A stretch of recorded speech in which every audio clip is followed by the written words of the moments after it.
सिलसिला शुरू करें। आज के जज विनोद अग्निहोत्री की इजाजत चाहेंगे आज की कार्रवाई शुरू करने के लिए। इजाजत है मुकदमा शुरू करने की। और इससे पहले कि पहला इल्जाम लगे शास्त्री जी पर, एक नजर डालते हैं शास्त्री जी के लाइफ पर। आजकल पूरे देश में बागेश्वर धाम के प्रमुख धीरेंद्र कृष्ण शास्त्री की बहुत चर्चा है।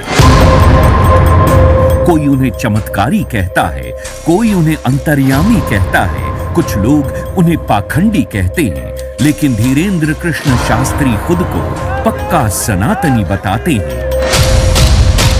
अब हिंदू एक हो जाओ, सनातनी एक हो जाओ, यही हम चिल्ला रहे हैं कब से। शक्ति का प्रभाव दिखाना यही हमारा उद्देश्य है। धीरेंद्र कृष्ण शास्त्री का दावा है कि उनके ऊपर बजरंगबली की विशेष कृपा है। वो भक्तों का दुख दर्द सिर्फ अपने इष्ट तक पहुंचाते हैं। चूंकि भक्तों पर कृपा बरस रही है, इसलिए धीरेंद्र कृष्ण शास्त्री का प्रताप भी बढ़ रहा है। उनके भक्तों की संख्या अब लाखों में है। धीरेंद्र कृष्ण शास्त्री सिर्फ 26 साल के हैं। साल 2 साल में ही बागेश्वर धाम के पीठाधीश्वर के रूप में वे विख्यात हो गए। अब बड़े बड़े मंत्री और अफसर भी उनके दरबार में हाजिरी लगाते हैं। धीरेंद्र कृष्ण शास्त्री सबसे पहले नजरों में आए जब संस्कार टीवी पर उनकी भागवत कथा दिखाई जाने लगी। फिर वो चमत्कार भी दिखाने लगे। 21वीं सदी के इस कथावाचक के वीडियो आजकल हर मोबाइल में है। बाबा इंस्टाग्राम से लेकर फेसबुक तक हर जगह छा चुके हैं। जैसे जैसे धीरेंद्र कृष्ण शास्त्री की लोकप्रियता बढ़ी तो विवाद भी सामने आ गए। धीरेंद्र कृष्ण शास्त्री का दावा है कि वो कोई पैसा नहीं लेते। जो उनके दरबार में आना चाहता है उसे सिर्फ हनुमान जी के यहाँ नारियल बांधकर अर्जी लगानी पड़ती है। धीरेंद्र कृष्ण शास्त्री एक अच्छे वक्ता हैं। अब उनका संकल्प है कि वो सनातन धर्म को घर घर पहुंचाएंगे और भारत को हिंदू राष्ट्र घोषित करवाएंगे। आपकी अदालत में धीरेंद्र कृष्ण शास्त्री अपना मुकदमा खुद लड़ेंगे। तो आइए शुरू करते हैं आज का मुकदमा। आपकी अदालत में पहला इल्जाम धीरेंद्र कृष्ण शास्त्री पर। आपकी अदालत में बागेश्वर धाम के प्रमुख धीरेंद्र कृष्ण शास्त्री पर आरोप है कि ये पब्लिसिटी के लिए स्टंट करते हैं। शास्त्री जी, बहुत सारे लोगों ने मुझे कहा कि आपको आपकी अदालत में बुलाएं। सोशल मीडिया पर आपकी मैंने देखा बहुत लंबी चौड़ी फैन फॉलोइंग है, 40 लाख लोग आपको फॉलो करते हैं। बहुत सारे वीडियोस मुझे लोगों ने भेजे। आप सड़क पर निकलते हैं तो चारों तरफ भीड़ लग जाती है। तो एक वीडियो मैं जनता को दिखाना चाहता हूं जो आपके लोगों ने मुझे भेजा है।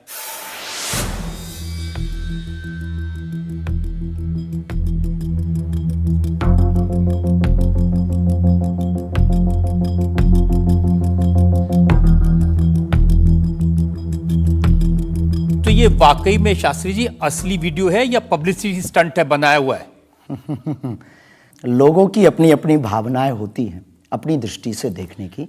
ये वास्तविकता एक जगह की नहीं है। जहाँ जहाँ बागेश्वर बालाजी का दरबार लगता, जहाँ जहाँ बागेश्वर बालाजी की कृपा से दास कथा करने जाता, ये तो कम है, कैमरे में कम आया है और ज्यादा है।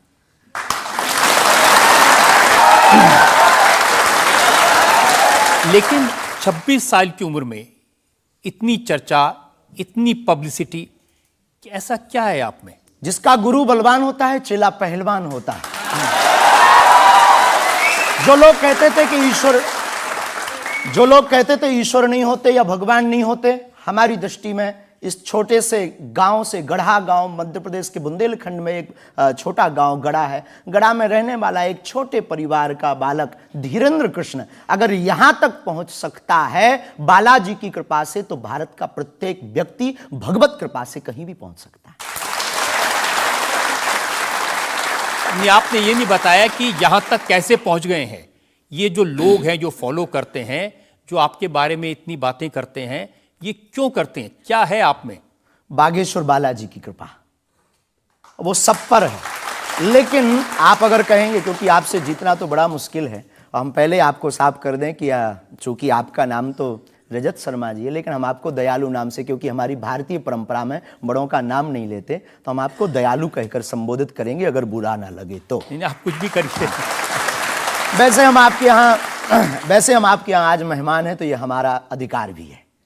तो दयालु जी, हमारे ऊपर, सबके ऊपर बागेश्वर बालाजी की कृपा है, लेकिन हमने अपने गुरुदेव की जो चरणों की सेवा की, उस सेवा के माध्यम से ऋषि परंपरा की जो मंत्र विधा हमको प्राप्त हुई है, वो हमारे पास एक ऐसी अनूठी है जिससे पूरा विश्व की मंगल कामना भी करते हैं। पूरा विश्व अपनी समस्याओं के समाधान के लिए गुरु के नाते बागेश्वर धाम चला आता है। शायद इसीलिए लोग हमारे पास आते हैं। मैंने तो ये देखा कि जब से आप संस्कार टीवी पर आना शुरू हुए और लोगों ने आपके प्रवचन सुने, उसके बाद लोकप्रियता बड़ी तेजी से बढ़ने लगी। हाँ, ये कह सकते हैं माध्यम है, परंतु देखो साधन है, साध्य नहीं। दरबार 3 पीढ़ी से लग रहा, हमारे दादा गुरु जी भी लगाते थे, हम भी 11 साल से लगा रहे। नजर आपकी आज पड़ी है अब इसमें, और हमें ये लगता है कि इसमें ये हमारी गलती नहीं है, देखने वाले की गलती है। बड़ी देर से देखा है हमें, हम तो पहले से ही गुरु कृपा से चमकदार थे। मुझे तो लग रहा है बहुत जल्दी देख लिया आपको, अभी तो आपकी उम्र ही कुछ नहीं है। हम उस परंपरा से हैं, जब 5 वर्ष की अवस्था में ध्रुव जी लीला कर सकते हैं, प्रहलाद जी लीला कर सकते हैं, तो हम 26 साल में क्यों नहीं लीला कर सकते? तो आपने क्या क्या लीलाएं की हैं? कोई ऐसी लीला नहीं की जिसमें हम फंसे, लेकिन आपकी अदालत में आए हैं, तो आपके उसमें आप जो कह रहे हैं, तो हमारे जीवन में गुरु कृपा से जो जो किया सब सनातन के लिए किया, और केवल सनातन के लिए करें। लीला का मतलब ये, हम कोई ईश्वर नहीं है, हम कोई भगवान नहीं है। साधारण जैसे ये इंसान है, वैसे हम मानव हैं, हम में कोई अलग नहीं है। बस हमने अपनी परंपरा को ठीक से जाना, ये अलग है।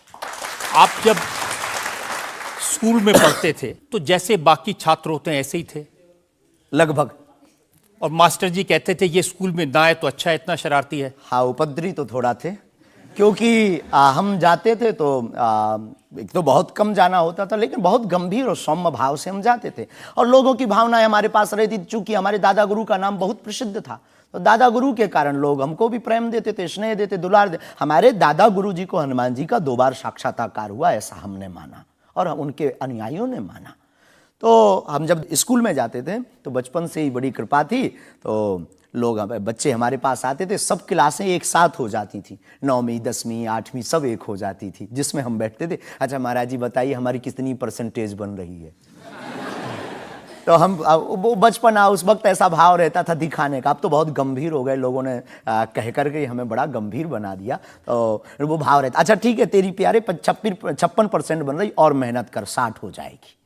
तो कौन, हनुमान जी बताते थे कितनी परसेंटेज? गुरु प्रेरणा हमसे कोई शक्ति बात नहीं करती है, कोई सामने नहीं हमारे पास बैठती है, हमें तो अनुभव होता है, प्रेरणा होती है। जो ऋषि परंपरा में प्रेरणा है, जो हमारे भारत में अनेकानेक महापुरुष, तो हमको प्रेरणा लगती है, ऐसा अनुभव होता है कि ऐसा होगा। जैसे हमें प्रेरणा लग जाती है कि ऐसा होगा, वो हम लिख देते हैं, और इष्ट कृपा से और अपने इष्ट के प्रति आस्था से वो बात सत्य निकलती है।